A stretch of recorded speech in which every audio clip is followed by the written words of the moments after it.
Well, probably no piece of legislation has more of an impact on the future of farming than the current farm bill that actually expires September 30th, despite some of the best efforts of our guest, House Ag Committee Chair Frank Lucas. So, I've not heard anyone say that this law is not important. It governs our entire food system here in the country. Yet, Congress has left, gone off to campaign in their home districts. What happened? Well, it's a combination of things, Rob.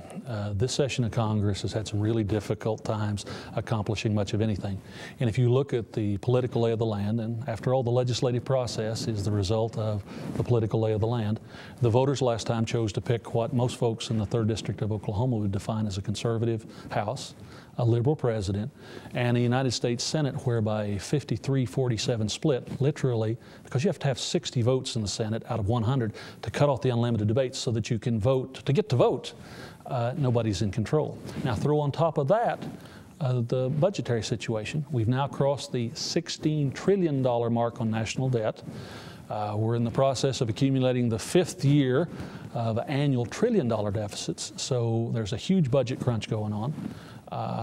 What we've attempted to do in the House Agriculture Committee is, as we've always done in the past, work across the aisle on both sides, try and craft a bipartisan 5-year farm bill that will create a safety net that will make sure that we still have the ability to raise the food and fiber that the consumers of this country, and for that matter the world, need.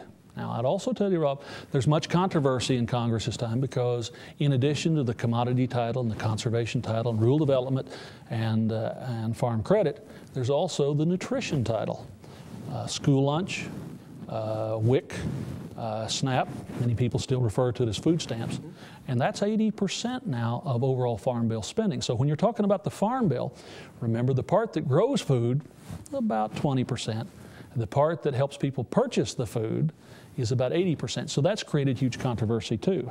So with these people at odds with each other, and then you, as you said, partisan Congress, unproductive Congress, is there any hope that once the election happens, they come back in the lame duck session, that anything can get passed then? Well, I'm a farmer by trade, therefore I'm an eternal optimist, Rob. But my answer has to be yes. We will go back into session after Election Day. We have 2 weeks to organize for the coming session, but there are a couple of other matters in addition to the Farm Bill that require urgent attention. All of the tax relief from 2001 and 2003 begins to expire. That's when people talk about the fiscal cliff coming up. There's also language that deals with the Department of Defense funding. It's referred to commonly as a sequestration.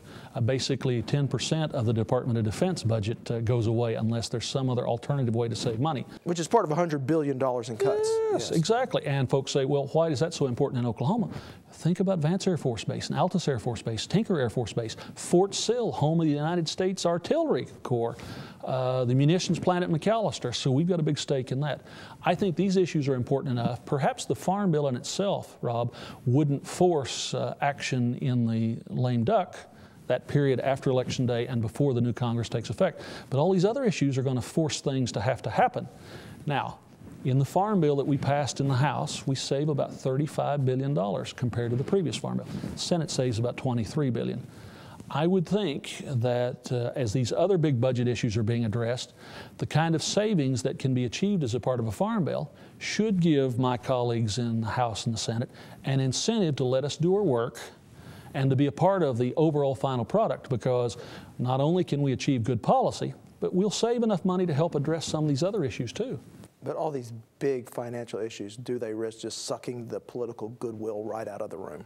Well, I would be less than straightforward if I didn't admit that the effect of the November general election will be great.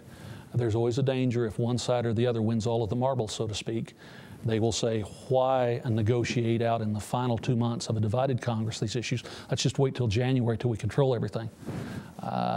The American voters have had a pretty good sense of humor in the last few cycles. While I hope that someone's in charge, because I want someone to be able to make the decisions, because there's some big decisions that have to be made, nonetheless, there's a high probability of a status quo, and if that's the case, then this has just got to be addressed. I mean, if you let all of the tax relief from 01 and 03 expire, Every income tax rate goes back up. Every capital gains rate goes back up. The death tax rate goes back up. If you let sequestration play itself out, the potential effect, not just on military facilities in the United States and places like Oklahoma, but the men and the women in the field around the world. And we're engaged in serious combat operations in places like Afghanistan. The potential there is devastating. And I would also argue that the Farm Bill, and I know there are certain provisions, the Farm Bill doesn't just all stop on the last day of September. It's designed so that programs run through the crop year of a crop. So for instance, the first thing that has a direct effect, we go back to the 1949 dairy law on January 1, 2013. I would tell you, USDA does not want to go through the torture of trying to find all those records and bring them up to date to implement the program. So transitioning from the political to the policy side. Yes. We are seeing the highest commodity prices yes. I can remember yes. in my lifetime. What do you say to those people that say, everyone's doing just fine down on the farm? Why do we need any type of support for farmers? I look my colleagues in the eye, and I look a few folks back home in the eye, and I say, a farm bill is not about year 1 or 2. It's what happens in year 3, year 4, year 5 from now. I'm very proud to be an Ag Econ graduate of Oklahoma State, and one of the most important lectures you get in freshman econ is this concept of the inelasticity of supply, demand for inelasticity of supply. And the thing is, you either have enough food or you don't have enough. It's either too high or it's too cheap. We're enjoying right now weather patterns around the world that have helped reduce suppressed supplies. Generally, fairly solid economies around the world, at least enough for people to buy the food they want. So we've had solid demand. It doesn't take much of a move up in supply or a move down in demand to suddenly turn these prices that are really pretty good right now upside down and inside out. We could go back to the 80s, we could go back to the 90s in a heartbeat. That's why we need comprehensive farm policy. That's why we need a safety net. That's why, setting the commodity title aside, we still need to spend on rural development so the infrastructure's there. We still need to spend on agricultural research so that we are one step ahead of our competitors around the world.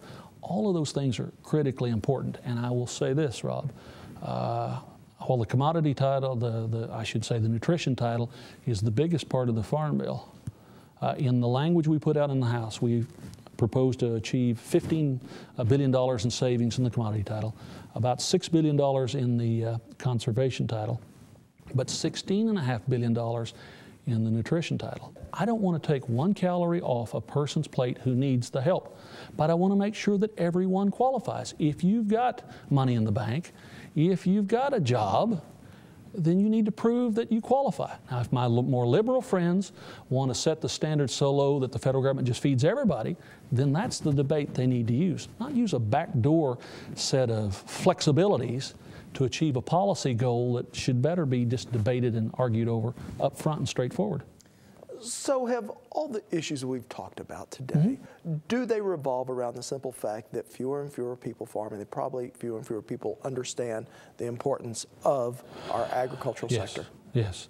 The phrase I use in a lot of my town meetings across my district is, those of us who actually raise the food, who live in rural America, we're no longer the tail on the dog, we're the hair on the end of the tail on the dog. It's a combination of that, and the simple fact is, and I say this respectfully to every consumer out there at home and around the world, but we've spoiled our friends. We have so consistently provided that food and fiber, done it so consistently at affordable prices in the safest, most healthy fashion, we're taken for granted by consumers.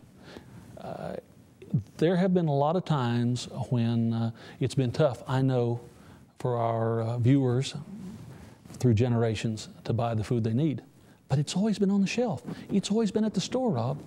The United States is an exception to that. They still have famines and starvation in parts of Africa ever so often. They still have famines and starvation in parts of Asia ever so often. There's still a generation in Europe that remember going hungry as little kids during the Second World War. I mean, we're very blessed in this country, but a part of it is because we've had consistent agricultural policy to create the safety net to keep the industry vibrant. And it's not just recent farm bills. The Morrow Act of 1862, when we set up the land grant college system, when we started our research systems, we've worked hard in this country to make sure that we always had enough food and fiber. And I'm just trying, in the effort to pass this farm bill, to continue that process of making sure that the resources are there. The safety net is there for the really worst of times, but the resources are consistently there so that we can still continue to take care of our neighbors, the great American consumer, and consumers around the world. All right, thank you so much. Congressman Frank Lucas, Chairman of the House Ag Committee.